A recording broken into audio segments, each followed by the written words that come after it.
السلام علیکم ورحمۃ اللہ وبرکاتہ۔ پیارے دوستو، آج میں آپ کے لیے خانپور کی مرجم کی قسط نمبر 2 لے کر حاضر ہوا ہوں کہ اس قسط میں آپ کو مرجم کے ساتھ جو مظالم ہوئے ہیں اس کے بارے میں بتانے جا رہا ہوں۔ تو آئیے چلتے ہیں اپنی کہانی کی طرف۔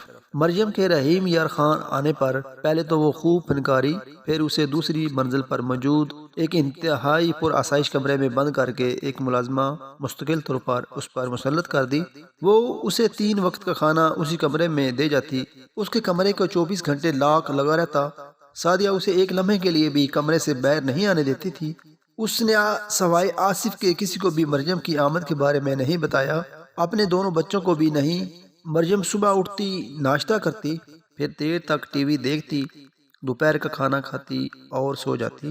شام کو اٹھتی اور پھر ٹی وی، رات کا کھانا اور پھر ٹی وی، اور ٹی وی دیکھتے دیکھتے ہی سو جاتی۔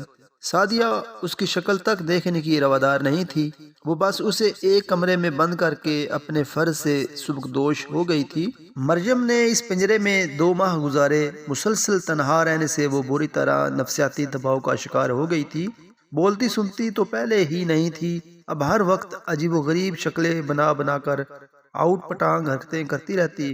پہلے صرف ذہنی معذور تھی، وہاں آ کر بالکل ہی پاگل ہو گئی۔ اس دن بھی سعدیہ اور آصف نے اپنے بنگلے پر ایک انتہائی شاندار ڈنر پارٹی کا انتظام کیا تھا۔ سیاسی اثر و رسوخ رکھنے والے سبھی مرد و خواتین وہاں موجود تھیں۔ صبح سے لے کر شام تک سبھی ملازمائیں پارٹی کے انتظامات کرنے میں لگی رہیں، اور مریم کو صبح کا ناشتہ پہنچانے کے بعد نہ تو کسی کو دوپہر کا کھانا یاد رہا اور نہ شام کا۔ رات کو 10 بجے تک وہ بھوک سے ادمری ہو گئی۔ پہلے تو کمرے میں بیٹھی شور و غوغا کرتی رہی، پھر اٹھ کر دروازے تک آ گئی۔ ملازمہ جلدی میں صبح کا ناشتہ دینے کے بعد دروازہ لاک کرنا بھول گئی تھی۔ اس نے زور لگایا تو دروازہ کھل گیا۔ وہ زور سے ہنستی ہوئی نیچے آ گئی۔ ڈنر کا انتظام وسیع و عریض لاؤنج میں کیا گیا تھا۔ ایک طرف لگی گرما گرم کھانوں کی میزیں دیکھ کر وہ ندیدوں کی طرح اس طرف دوڑ پڑی۔ گرم گرم چاولوں کی ڈش میں یوں ہی ہاتھ مارا اور چاول اٹھا کر منہ میں رکھ لیے۔ منہ جل گیا۔ چیخ مارتے ہوئے پانی کا جگ اٹھایا اور منہ سے لگا لیا۔ وہ بھاری تھا، چھناکے کی آواز سے ٹوٹ گیا۔ سعدیہ سمیت سبھی مرد و خواتین اس کی طرف متوجہ ہوئے تھے۔ میں نے تمہیں کہا تھا نا کہ اسے اوپر باندھ کر رکھنا۔ وہ ایک دم پاس کھڑی ملازمہ پر برس پڑی۔ جاؤ اسے اوپر لے جاؤ، ملازمہ سے کہتے ہوئے وہ پاس کھڑی خواتین کی طرف مڑی۔ میری ملازمہ کی بیٹی ہے یہ معذور اور پاگل، مجھے کہتی میڈم ساتھ لے آیا کروں، تو میں نے کہا لے آیا کرو، زمانہ بھی تو بہت خراب ہے، نوجوان بیٹی گھر اکیلی بھی نہیں چھوڑی جا سکتی۔ اس نے جلدی سے کہانی بنائی تھی اور کچھ دیر بعد غصے سے پھنکارتی ہوئی اوپر آ گئی۔ میں نے منع کیا تھا نا نیچے آنے سے۔ اس نے مریم کو ایک زناٹے دار تھپڑ رسید کیا تھا، کمرہ لاک کیوں نہیں کیا؟ ملازمہ کی بھی شامت آ گئی۔ اب اس کمرے سے باہر نکلی تو ٹانگیں توڑ دوں گی۔ سعدیہ نے پے در پہ اسے 2-3 تھپڑ رسید کیے تھے۔ وہ بیچاری ڈر کے مارے بیڈ کے نیچے چھپ گئی۔ اسے کچھ کھانے کو بھی نہیں دینا، مرے بھوکی، تنفر سے کہتے ہوئے وہ نیچے آ گئی۔ اسی ہنگامے کے دوران وہ اپنی کتابیں اٹھانے اوپر آیا تھا۔ اس کے میٹرک کے پیپرز ہونے والے تھے۔ ایک نظر سعدیہ اور مریم کو دیکھتا ہوا وہ اپنی کتابیں لے کر نیچے چلا گیا، لیکن اس 10-12 سالہ معصوم لڑکی کا چہرہ اس کے ذہن سے محو نہ ہوا۔ آخر کچھ دیر بعد وہ اٹھ کر کچن میں آیا، ملازمہ سے کہہ کر کھانے کی ٹرے تیار کروائی اور اسے لے کر اوپر آ گیا۔ تانبے کی باریک سی تار سے اس نے کمرے کا لاک کھول لیا تھا۔ وہ ابھی تک بیڈ کے نیچے چھپی ہوئی تھی۔ اس نے ٹرے نیچے رکھتے ہوئے اسے آواز دی باہر آؤ، لیکن وہ باہر نہ نکلی۔ اس نے کھانے کی ٹرے بیڈ کے پاس کر دی۔ مریم نے فوراً ہاتھ باہر نکالا تھا، اس نے ٹرے واپس کھینچ لی۔ پہلے باہر آؤ۔ اس نے بیڈ کے نیچے ہاتھ بڑھایا۔ کچھ دیر بعد وہ باہر نکل آئی۔ رو رو کر اس کی آنکھیں سوج گئی تھیں۔ ٹوٹے ہوئے جگ کا شیشہ لگنے سے انگلیوں سے خون رس رہا تھا۔ اس نے مریم کی انگلیاں دھو کر ان پر سنی پلانٹ لگایا اور خود لقمہ بنا کر اس کی طرف بڑھا دیا، لو کھاؤ۔ اس نے کہا آلی۔ مریم ایک دم زور سے ہنسی تھی۔ کیا؟ وہ سمجھ نہ سکا۔ آلی؟ مریم یوں ہی ہنستے ہوئے دوبارہ بولی تھی۔ وہ اس بار بھی نہ سمجھ سکا۔ میرا نام مہان ہے، تمہارا نام کیا ہے؟ اس نے پوچھا، لیکن وہ بس دھیرے دھیرے مسکراتی رہی۔ وہ ایک لمبا سانس بھرتے ہوئے اٹھ کھڑا ہوا۔ وہ آصف مرتضیٰ کا پہلا بیٹا تھا، ماہن مرتضیٰ، لیکن 12 سالہ مریم کے لیے وہ ماہن نہیں تھا، اس کے لیے وہ علی تھا، علی جس نے اس کے لیے سب سے پہلا لقمہ بنایا تھا۔ صبح وہ ناشتہ کرنے کے لیے اپنے کمرے سے باہر نکلا تو ملازمہ مریم کا ناشتہ لے کر اوپر جا رہی تھی۔ رکو، ہم دونوں ایک ساتھ ناشتہ کریں گے۔ وہ سیڑھیاں چڑھ کر اوپر گیا اور مریم کا ہاتھ پکڑ کر نیچے ناشتے کی میز پر لے آیا۔ میڈم غصہ ہوں گی چھوٹے میر، ملازمہ ڈر رہی تھی۔ سعدیہ ابھی تک نہیں اٹھی تھی، تم کہہ دینا اسے میں نے کمرے سے نکالا ہے۔ ماہن نے کندھے اچکا دیے۔ ناشتے سے فارغ ہو کر وہ اسے اپنے کمرے میں لے آیا۔ تمہیں پڑھنا آتا ہے؟ اس نے پوچھا۔ مریم چپ۔ لکھنا آتا ہے؟ اس نے پھر پوچھا۔ اس بار بھی چپ۔ میں تھوڑا سا پڑھ لوں پھر ہم دونوں باہر ہو کر آتے ہیں، اس نے کہا۔ نہ جانے مریم کو سمجھ آئی کہ نہیں، وہ بس چپ چاپ بیٹھی، اس کی کتابوں، رجسٹروں اور پینسلوں کو چھیڑتی رہی۔ وہ 5 سال کا تھا جب اس کے باپ نے سعدیہ سے شادی کر لی تھی۔ اس کی ماں شوہر کی دوسری شادی کے بعد جیسے دنیا سے ہی بیدار ہو گئی، ہر وقت کمرے میں بند ہوئی رہتی۔ وہ حویلی کے ملازماؤں کے ہاتھوں میں پلا بڑا۔ 10 سال کا ہوا تو آصف اسے شہر لے آیا۔ وہ بہت کم گو تھا، بس اپنے کام سے کام رکھتا۔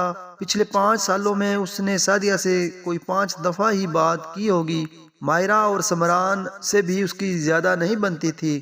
پڑھائی سے فارغ ہو کر وہ اسے باہر گھمانے لے گیا تھا۔ سعدیہ کے کانوں تک بات پہنچا دی گئی اور اس نے رات کو اسے روئی کی طرح دھنک کر رکھ دیا۔ سعدیہ کہیں جانے کے لیے تیار ہو رہی تھی جب وہ اس کے کمرے کا دروازہ بجا کر اندر داخل ہو گیا۔ سعدیہ نے اچنبھے سے اس کی طرف دیکھا۔ یہ لڑکی کون ہے؟ اس نے پوچھا۔ مریم، سعدیہ نے جواب دیا۔ وہ بولتی کیوں نہیں ہے؟ اس نے پوچھا۔ وہ پیدائشی معذور ہے، نہ سن سکتی ہے نہ بول سکتی ہے، رات کو دیکھ بھی نہیں سکتی، اب نارمل بھی ہے، mentally differ and dump. Sadia نے کہا۔ وہ یہاں کیوں آئی ہے؟ اس نے ایک اور سوال کر دیا۔ سنو، وہ یہاں صرف چند ماہ کے لیے آئی ہے، ہمیشہ کے لیے، جلد ہی واپس چلی جائے گی۔ سعدیہ نے بڑے دھیمے لہجے میں کہا تھا۔ وہ آپ کی کیا لگتی ہے؟ مہان کے سوال ختم نہیں ہو رہے تھے۔ تمہیں اس سے کوئی مسئلہ ہے؟ سعدیہ تڑخ گئی۔ نہیں، لیکن آپ کو اس سے بہت سے مسئلے ہیں۔ اگر آپ کو وہ اتنی ہی ناقابل برداشت ہے تو اسے یہاں لے کر ہی کیوں آئیں؟ وہ کہتا چلا گیا۔ وہ میری بیٹی ہے، سعدیہ نے ایک لمبا سانس بھرتے ہوئے کہا۔ اور علی کون ہے؟ اس نے پوچھا۔ پتہ نہیں، سعدیہ نے کہا۔ وہ سر جھکاتے ہوئے واپس آ گیا۔ کچھ دنوں کے اندر اندر وہ مریم کو ایک دوست کی مانند محسوس کرنے لگا۔ حالانکہ وہ بہت باتونی نہیں تھا، لیکن مریم کے ساتھ بیٹھ کر پتہ نہیں وہ کیا کیا بولتا رہتا۔ کبھی وہ سن کر چپ ہو جاتی، کبھی مسکرا دیتی اور کبھی عجیب سی زبان میں کچھ بول دیتی جو ماہن کی سمجھ سے باہر ہوتا۔ اور دوسرے دن وہ اسے کہیں نہ کہیں سیر کروانے لے جاتا۔ مریم بھی آہستہ آہستہ اس سے بہت مانوس ہو گئی تھی۔ اس دن ماہن کی سالگرہ تھی۔ وہ پورے 15 سال کا ہو چکا تھا۔ اپنی سالگرہ مریم کے ساتھ منانے کے لیے وہ کیک، موم بتیاں اور اس کے لیے ایک چھوٹا سا گفٹ بھی پیک کروا کر لایا۔ مریم کے کمرے میں آ کر اس نے کیک پر موم بتیاں لگائیں اور انہیں روشن کر دیا۔ آج میری سالگرہ ہے، ہم دونوں مل کر کیک کاٹتے ہیں۔ ماہن بہت خوش تھا۔ چلو موم بتیاں بجھاؤ، اس نے ایک موم بتی بجھاتے ہوئے مریم سے کہا۔ اس نے ہنستے ہوئے زور سے پھونک مار کر ساری موم بتیاں بجھا دیں۔ ماہن نے اس کے ہاتھ میں چھری پکڑائی اور اس کا ہاتھ اپنے ہاتھوں میں لے کر کیک کاٹ دیا۔ منہ کھولو، اس نے کیک کا ٹکڑا اس کے منہ میں ڈالا تھا۔ مجھے پتا تھا تم میرے لیے گفٹ نہیں خرید سکتی، اس لیے میں تمہارے لیے گفٹ لے کر آیا ہوں۔ اس نے ڈبہ مریم کی طرف بڑھا دیا، جسے اس نے ہنستے ہوئے بری طرح پھاڑ کر کھول لیا۔ وہ ایک بہت خوبصورت نیکلس تھا۔ لاؤ میں پہناؤں۔ ماہن نے اس کے ہاتھ سے نیکلس لیتے ہوئے اس کی گردن میں سجا دیا۔ وہ تالیاں بجا کر مسکرا دی۔ کاش تمہیں پتا ہوتا کہ تم کتنی خوبصورت ہو، وہ اسے دیکھتے ہوئے بولا تھا۔ اور اس سے پہلے کہ کچھ اور کہتا، مریم نے دھیرے سے اپنی قمیض کے اوپر والے 2-3 بٹن کھولے اور اس کا گال چومتے ہوئے اس کے گلے لگ گئی۔ ماہن سن رہ گیا۔ علی، وہ اس کے کانوں میں سرگوشیاں کر رہی تھی۔ اس تحفے کے بدلے یوں ہی اسے تحفہ دینا آتا تھا، کیونکہ اسے یوں ہی سکھایا گیا تھا۔ مہان کے نیکلس کے بدلے اس نے اسے اپنا آپ پیش کر دیا تھا، کیونکہ اس نے یہی سیکھا تھا۔ تم نے یہ سب کہاں سے سیکھا؟ مہان نے دم بخود ہوتے ہوئے اسے خود سے الگ کیا اور اس کے بٹن بند کر دیے۔ میں اس سے کیسے پوچھوں؟ وہ اس کے مسکراتے چہرے کی طرف دیکھتے ہوئے سوچ رہا تھا۔ علی کون ہے؟ اس نے مریم سے نیکلس چھوتے ہوئے اشاروں سے پوچھا۔ علی میم علی، وہ مسکراتے ہوئے اپنی انگلیاں اپنے گالوں، ہونٹوں اور جسم کے مختلف حصوں پر رکھ رہی تھی، لمبے لمبے سانس بھر رہی تھی، ہاتھوں سے اشارے کر رہی تھی۔ مہان منہ کھولے اسے دیکھتا رہ گیا۔ وہ نہ جانے کس کی خواہشات اور حوث کی تسکین کا ذریعہ بنتی رہی تھی۔ اس کا دل دکھ سے بھر گیا۔ وہ ابھی صرف 12 سال کی تھی۔ اس نے رفتہ رفتہ مریم کا کمرہ چھوٹے بڑے تحائف سے بھر دیا۔ ہر بار اس سے تحفہ لینے کے بعد وہ صرف ایک لفظ کہتی، علی۔ مہان نے اسے بہت توجہ دی، اس کا بہت خیال رکھا، اس سے بہت محبت کی۔ وہ دن بدن اور نکھرتی چلی گئی اور حسین ہوتی چلی گئی۔ اس دن بھی وہ اسے شاپنگ کروانے لے گیا۔ رنگ برنگے کپڑے اور جوتے دیکھ کر مریم کی خوشی کا کوئی ٹھکانہ نہیں تھا۔ شاپنگ کے بعد ان دونوں نے ڈنر کیا اور رات 11 بجے گھر واپس آئے۔ مریم کو ساتھ لیے جب وہ اندر داخل ہوا تو سعدیہ اور اس کے دونوں بچے ڈنر کر رہے تھے۔ سعدیہ ان دونوں کو ایک ساتھ اندر آتا دیکھ کر ٹھٹک گئی۔ وہ ایک دم ان دونوں کی طرف آئی تھی۔ یہ ہو کیا رہا ہے؟ اس نے کہا۔ ہم شاپنگ اور ڈنر کر کے آئے ہیں، مہان نے کہا۔ سعدیہ نے قہربار نظروں سے مریم کو گھورا۔ اس نے خوف زدہ ہو کر مہان کے ہاتھوں سے اپنا ہاتھ چھڑوا لیا۔ مہان نے ایک نظر سعدیہ کی طرف دیکھتے ہوئے بڑے حق سے اپنا بازو مریم کے کندھوں کے گرد لپیٹ کر اسے اپنے ساتھ لگایا تھا۔ میری بات سنو مہان، یہ تمہارے لیے نہیں ہے، یہ صرف چند دنوں کی مہمان ہے، میں کل ہی اسے واپس بھجوا دوں گی، سعدیہ نے کہا۔ میں اسے دوبارہ لے آؤں گا، مہان مسکرا کر بولا۔ تمہیں ہو کیا گیا ہے؟ سعدیہ تڑخی۔ مجھے اس سے پیار ہو گیا ہے، مہان نے ببانگ دہل کہہ دیا۔ سعدیہ دم بخود رہ گئی۔ شروع دن سے میرے لیے عذاب ہے یہ لڑکی۔ سعدیہ نے اسے بازو سے پکڑ کر کھینچتے ہوئے تھپڑ رسید کیا تھا۔ آئندہ آپ نے اسے چھوا بھی تو مجھ سے برا کوئی نہیں ہوگا۔ مہان کو قہر چڑھ گیا۔ میں کل اسے لے کر گاؤں جا رہا ہوں اور پرسوں اس سے شادی کر لوں گا۔ اس نے سعدیہ کے سر پر دھماکہ کیا تھا۔ شادی؟ تم ابھی صرف 15 سال کے ہو ڈیئر۔ سعدیہ تن سے ہنسی تھی۔ میرے ڈیڈ کی شادی بھی 15 سال کی عمر میں ہوئی تھی ڈیئر، مہان اس کے انداز میں کہتا ہوا مریم کا ہاتھ پکڑ کر اوپر چلا گیا تھا۔ وہ اسے اپنے گاؤں لے آیا۔ وہ بہت خوش تھا۔ وہ چلچلاتی ہوئی دوپہروں میں اس کے ساتھ کھالوں کے یخ بستہ پانیوں میں ٹانگیں لٹکا کر بیٹھے ہوئے بہت خوش تھا۔ اس کے لیے زندگی کا سب سے خوبصورت لمحہ وہ ہوت احاب، وہ درختوں کے پتوں سے چھن کر آتی سورج کی سنہری کرنوں کے سامنے کھڑا ہو کر اسے بڑا سا سرخ گلاب دیتا اور وہ مسکراتے ہوئے اس کے کندھے پر سر جھکا دیتی۔ وہ مونسون کی ایک ابر آلود شام تھی۔ نیلے آسمان پر سفید اور کالے بادلوں کے ٹکڑے جمع ہونا شروع ہو گئے تھے۔ کچھ ہی دیر بعد آندھیوں کے جھکڑوں کے ساتھ بارش کے موٹے موٹے قطرے گرنا شروع ہو گئے۔ مریم ہنستی ہوئی چھت کی طرف بھاگی تھی۔ بارش تیز سے تیز ہوتی چلی گئی۔ وہ اس کے پیچھے ہی اوپر آ گیا۔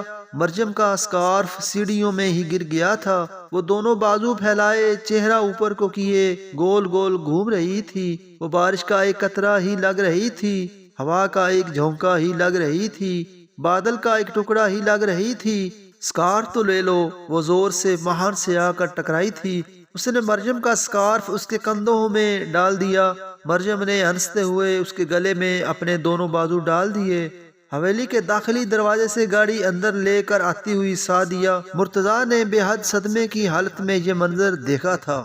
رات تقریباً 10 بجے کا ٹائم تھا جب وہ مریم کو بالوں سے پکڑ کر بے دردی سے گھسیٹتے ہوئے اپنے کمرے میں لے کر آئی۔ مہان اپنے کمرے میں تھا۔ تم ہو کون منحوس لڑکی؟ وہ مسلسل اس پر تھپڑ برسا رہی تھی۔ میں تم سے جان چھڑوا کر یہاں آئی تھی، نہیں چاہیے مجھے تم جیسی بیٹی، وہ دہاڑ رہی تھی۔ مریم نے رونا شروع کر دیا۔ ایک لمحہ بھی اور برداشت نہیں کر سکتی میں تمہیں، دفع ہو جاؤ اپنے باپ کے پاس۔ سعدیہ نے اسے بالوں سے پکڑ کر دھکا دیا تھا۔ وہ بری طرح اندر آتے ہوئے مہان سے ٹکرا گئی۔ اس نے قہربار نظروں سے سعدیہ کی طرف دیکھا تھا۔ مریم تھر تھر کانپتے ہوئے مہان کے پیچھے چھپ گئی تھی۔ تمہاری جرأت کیسے ہوئی اسے ہاتھ لگانے کی؟ وہ برس پڑا، یہ میری بیٹی ہے، میں چاہے اسے زندہ درگور کر دوں۔ تم کون ہوتے ہو مجھ سے سوال کرنے والے؟ سعدیہ غرا کر بولی۔ ٹھیک ہے سعدیہ میڈم، آج یہ تمہاری بیٹی ہے نا، کل یہ میری بیوی ہوگی، پھر میں تمہیں دیکھوں گا تم اسے کیسے ہاتھ لگاؤ گی۔ مہان اسے وارننگ کرتے ہوئے بولا تھا۔ صبح ہوتے ہی میں اس سے نکاح کر لوں گا اور اسے میڈیا کے سامنے لے کر آؤں گا۔ ابھی تک میں نے کسی کو بھی اس کے بارے میں نہیں بتایا، کل سب کو بتاؤں گا کہ یہ کون ہے، پوری حویلی کو، ملازموں کو، گاؤں والوں کو، رپورٹروں کو، سب کو۔ کل تمہارا سرعام بھانڈا پھوڑوں گا میں کہ جس عورت کو اپنی خود کی بیٹی کا احساس نہیں ہے وہ قوم کی بیٹیوں کا کیا احساس کرے گی۔ سب کو بتاؤں گا کہ تم اپنی بیٹی کے ساتھ کیا سلوک کرتی ہو۔ سرعام تمہارا تماشا بناؤں گا اور پھر دیکھوں گا کہ آنے والے الیکشنز میں تمہیں کون ووٹ دے گا۔ مہان کہتا چلا گیا تھا۔ سعدیہ بے بس ہو کر اسے دیکھتی رہ گئی۔ اسی رات اس نے کال کر کے میر آصف کو گاؤں بلا لیا تھا۔ آصف پلیز، میں دوبارہ اپنی پہلی زندگی میں واپس نہیں جانا چاہتی، میں دوبارہ اس گند اور کیچڑ میں نہیں لتھڑنا چاہتی، تمہیں خدا کا واسطہ، میں اسے اپنی بیٹی نہیں کہنا چاہتی۔ سعدیہ اس کے آگے رو ہی پڑی۔ تو اسے واپس بھجوا دو، آصف نے کہا۔ تمہارا بیٹا اسے واپس لے آئے گا، وہ اس سے پیار کرنے لگ گیا ہے، سعدیہ نے کہا۔ تو اسے کسی پاگل خانے بھجوا دو، کسی یتیم خانے یا کسی دارالامان، آصف نے کہا۔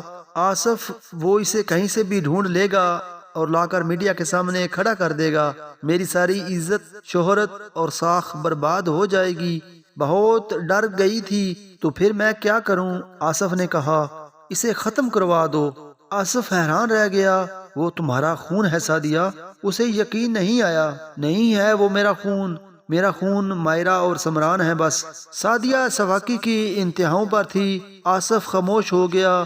اگلی صبح سورج اگنے سے پہلے ہی اس کے گارڈز مریم کو گاڑی میں ڈال کر اس کے ڈیرے پر لے آئے تھے۔ اس نے پوری حویلی چھان ماری، مریم کہیں بھی نہیں تھی۔ تھک ہار کر اس نے ایک ملازمہ سے اس کے بارے میں پوچھا۔ اس نے ڈرتے ڈرتے اسے بتایا کہ مریم کو بڑے صاحب کے آدمی ڈیرے پر لے گئے ہیں۔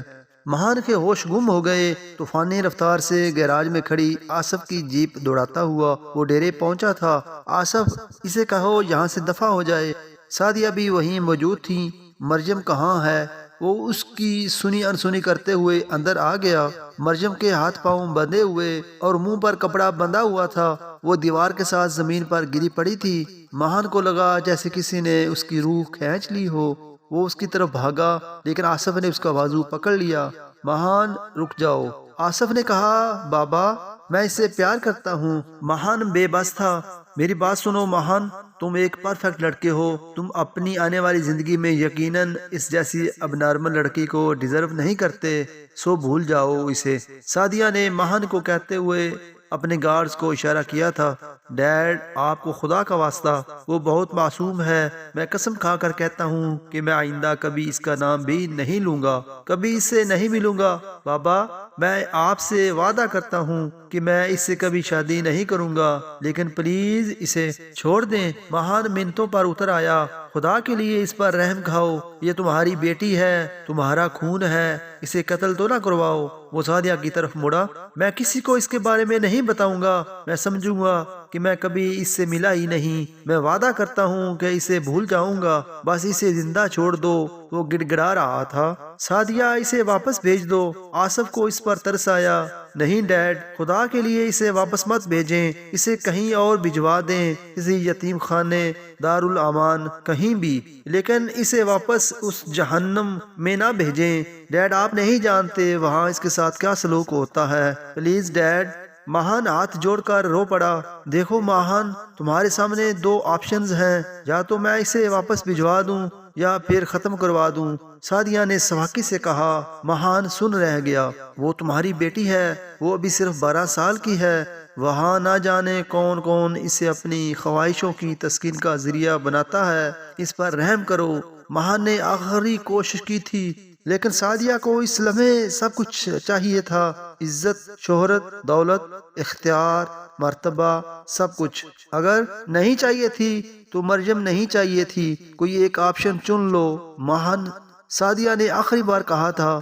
اس نے ایک نظر مریم کی طرف دیکھا، وہ کیسے اس کی موت چن لیتا، کیسے کہہ دیتا کہ اسے مار دو۔ نہیں کہہ سکا، اسے واپس بھیج دیں۔ اس نے سر جھکاتے ہوئے مریم کی تباہی چن لی، اس کی موت کی بجائے ظلم چن لیا۔ اسے خانپور چھوڑ آؤ۔ سعدیہ نے گارڈ سے کہا تھا، میری ایک بات کان کھول کر سن لو، اگر تم نے بھولے سے بھی خانپور میں قدم رکھا تو اس کی لاش تمہارا استقبال کرے گی۔ سعدیہ نے انتہائی سرد لہجے میں کہا تھا۔ وہ بس نم آنکھوں سے اسے دور جاتے ہوئے دیکھتا رہا اور وہ چلی گئی۔ تو دوستو یہ تھی قسط نمبر 2۔ ابھی کہانی باقی ہے۔ آپ سب دوستوں سے گزارش ہے کہ جنہوں نے ابھی تک میرا چینل سبسکرائب نہیں کیا تو پلیز چینل کو سبسکرائب کریں، ویڈیو کو لائک کریں اور بیل نوٹیفیکیشن آن کر لیں تاکہ بعد میں آنے والی قسطیں آپ تک بر وقت پہنچتی رہیں۔ اللہ حافظ۔